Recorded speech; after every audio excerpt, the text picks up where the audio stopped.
Paramashivoham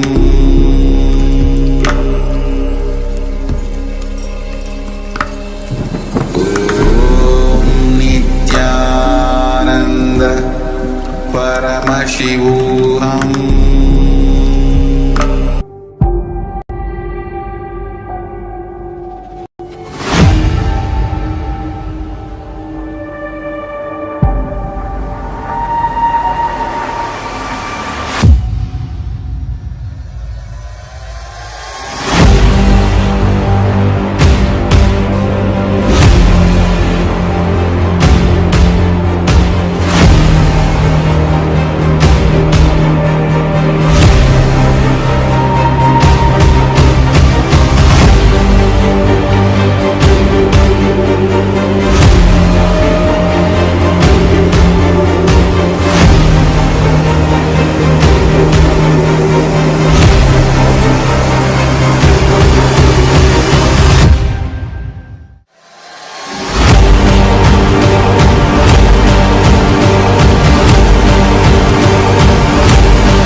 For what you desire.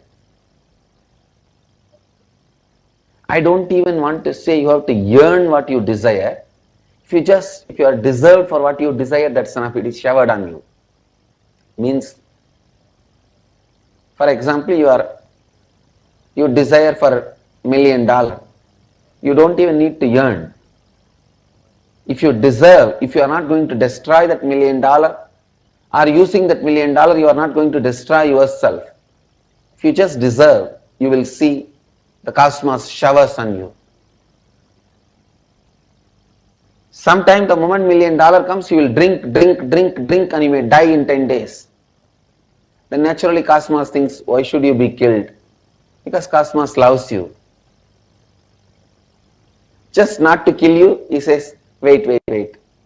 Let the money not come to you more than $10, which is for 1 quarter. You drink only that much. So, I am not even saying you have to yearn. All I am trying to tell you is, if you deserve for what you desire, you are showered.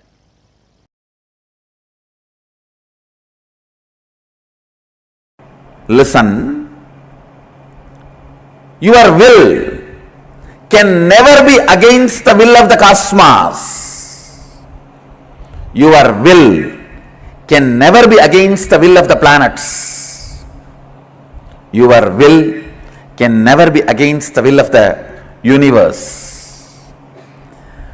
Because you have not willed, planets continue to do their allotted responsibility.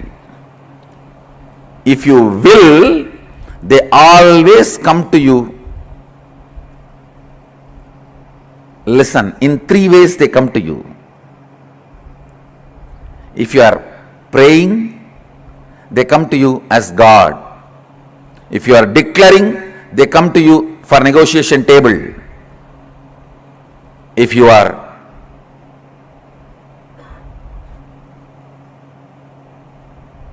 responding from the depth of oneness, Sadashivoham, they just do what you say.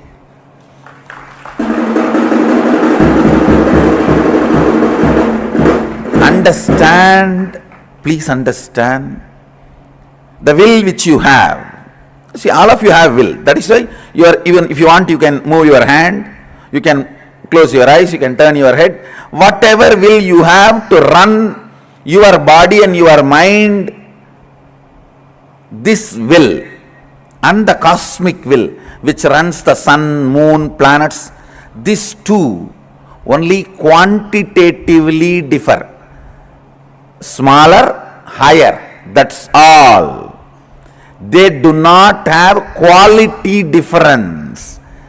Good, bad, no. God, devil, no. This is one of the major truth. Very important truth.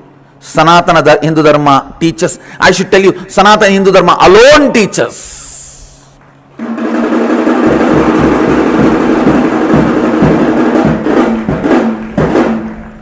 Whole Upanishad introduces you. Shrunmandu Vishwe Amritasya Putraha.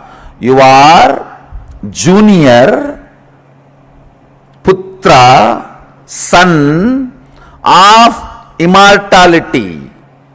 So there is only quantitative difference. You are small and that is high.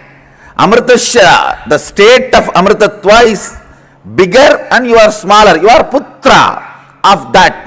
But nowhere it says there is qualitative difference. Understand? The ideas you cognize are very important for the realization and manifesting your reality.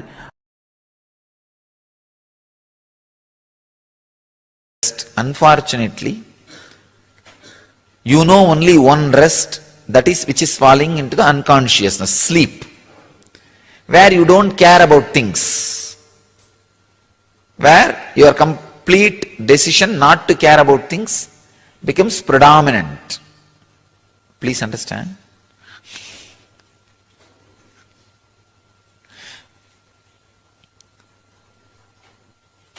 You do not know any other rest.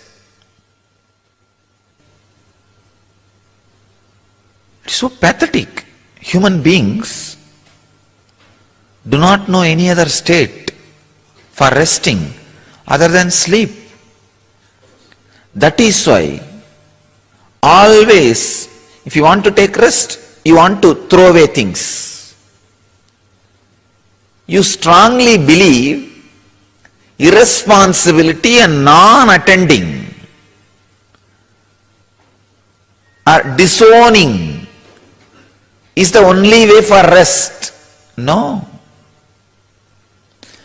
The moment you start believing disowning is the only way for rest,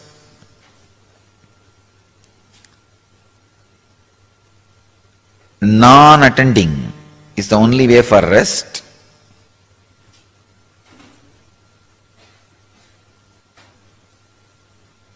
naturally your being likes to rest. So, it will always decide to let go, means let the past and future do whatever it wants in the mind. Let me rest. Please understand.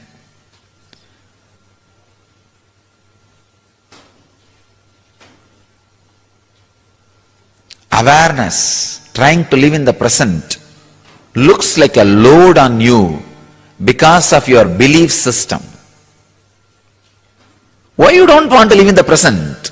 Even though you know the benefit. You know the benefit. If you have lived 10 minutes in the present, you know how many benefits. How you are alive, aware, excited, intense, passionate, and joyful, successful. You know it, but you decide not to live in present because you have a deep, strong belief. Present means stress. Awareness means load.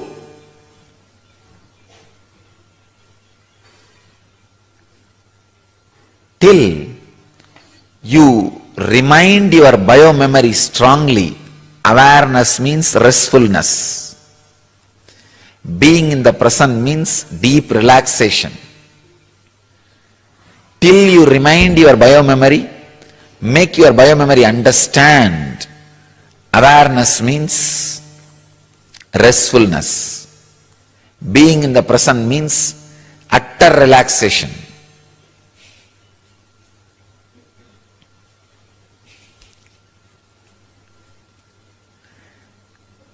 I don't know how much you are going to take, how much time and how much energy you are going to take to remind your system awareness means restful awareness.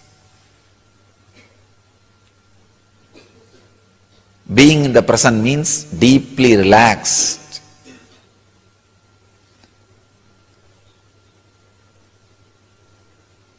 All the knots being shattered.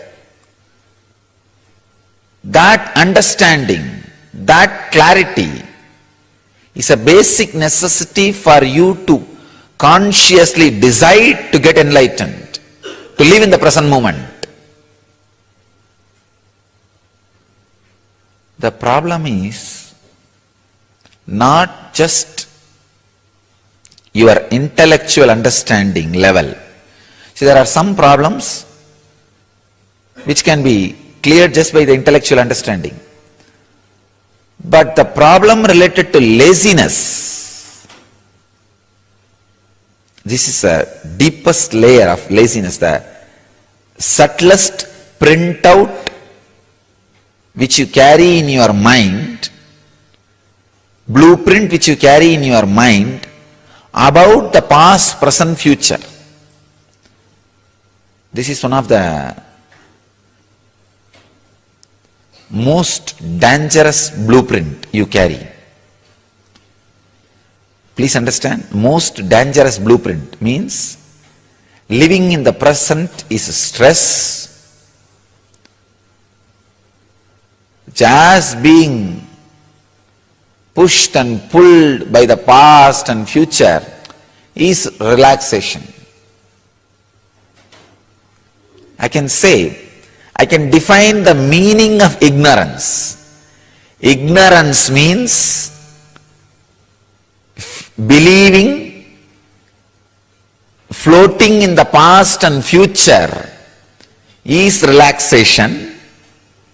Being in the present is stressful effort. This is ignorance.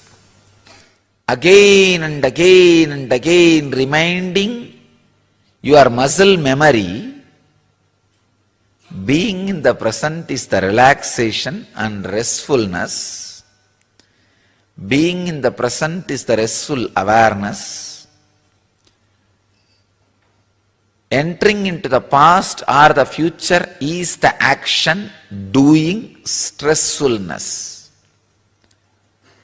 Do not associate your relaxation with some vacation place or some mood happened in the past in your life. Associate always relaxation to the Kundalini which awakens in the present moment. When you sit with restful awareness, in every body, some part of Kundalini awakens. A shift in the awareness happens. Associate your relaxation, vacation with that shift. Teach your biomemory again and again, that is vacation, that is relaxation. That is restful awareness.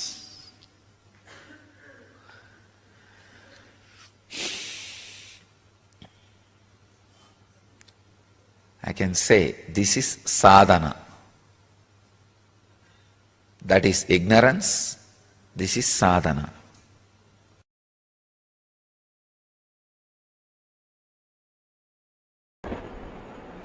If you are pregnant with present, you will be delivering the future. A person who is purely pregnant with present will be delivering the pure future. In your pregnancy, if you carry the dead past also, your child will have physical, mental defects, which is your future.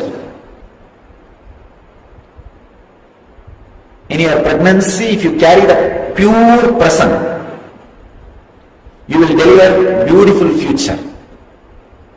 If you are carrying the dirt past also, then your child, the future, will have the trace, suffering of the past.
Yes, Nithyananda, again and welcome back.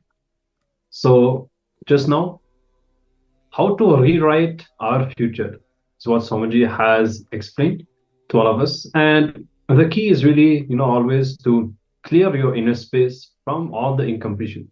Because as long as you have the incompletions, you are stuck in repetitive cycles, going through the same experiences again and again, and not being able to break free from these. So the keys to the future, as Swamiji says, are in the past. Now, we have learned already about that in on the day of completion, where we learned the science of completion. Now, specifically, Swamiji says there are certain patterns that we are not able to trace certain emotions that we have, we are not able to exactly pinpoint specific moments, specific incidents in our lives. And these are the patterns that are from past lives. So, for example, you may feel like, is this really me? And you don't know where it comes from, why it is there. It could be in the form of hunger, anger, agitation, violence, conquest, fear, lust, but you cannot trace it. It's like it's too deeply rooted in your system. Now, this is what we'll be looking into right now. You're going to take a few minutes to pen down all these patterns that you're not able to trace at all. And you don't know when it started or how it started. These unidentifiable patterns, Swamiji says, are the base on which root patterns grow. So even the root pattern that you have in this life, it is based on these past lives patterns. And now you will be looking back at the first incident you remember that you reacted out of these patterns and do the completion. So first, trace, identify all of these patterns that you cannot trace, write them down, and the completion with whatever reactions you had, whatever you experienced in those moments. All right. So let's begin the exercise now.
Yes.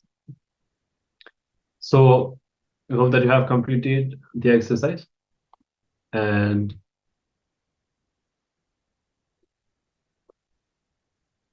we'll be moving into the power manifestation now.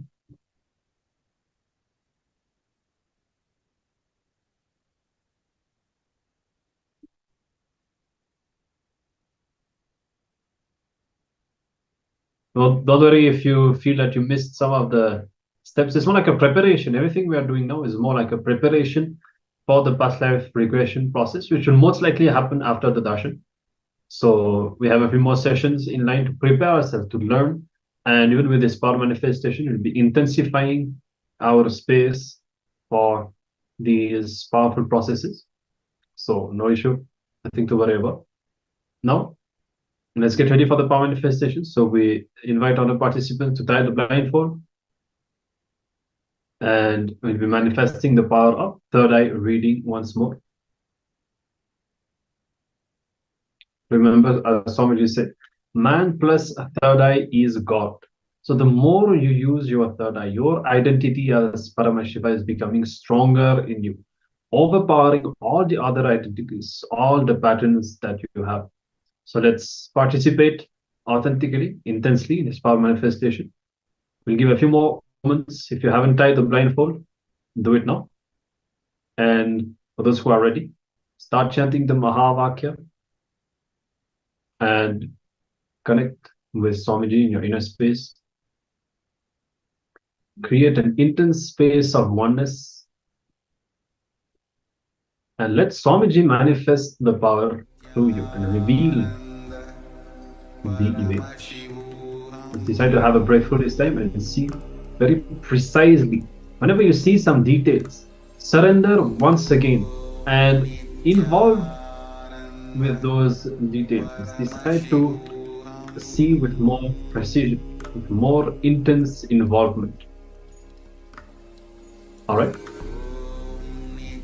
So blindfold yourself now. We'll be showing the image on the screen. And let's get started with the power. Nithyananda Paramashivoham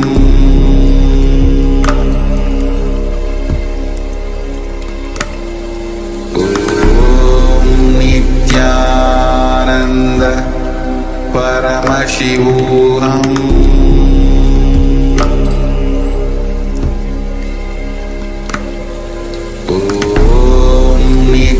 Nithyananda Paramashivoham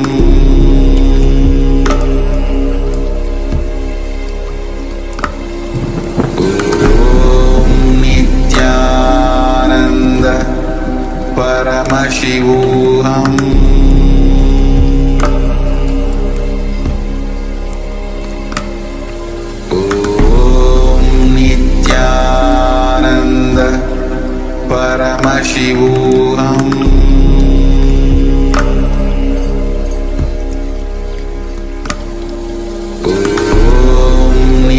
Nithyananda Paramashivoham Nithyananda Paramashivoham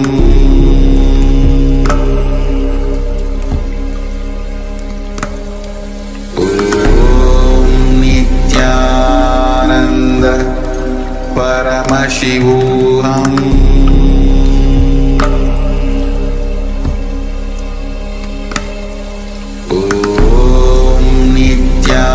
Nithyananda Paramashivoham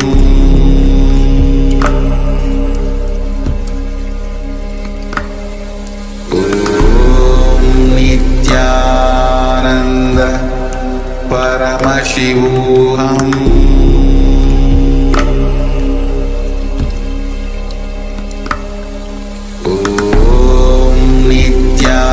Nithyananda Paramashivoham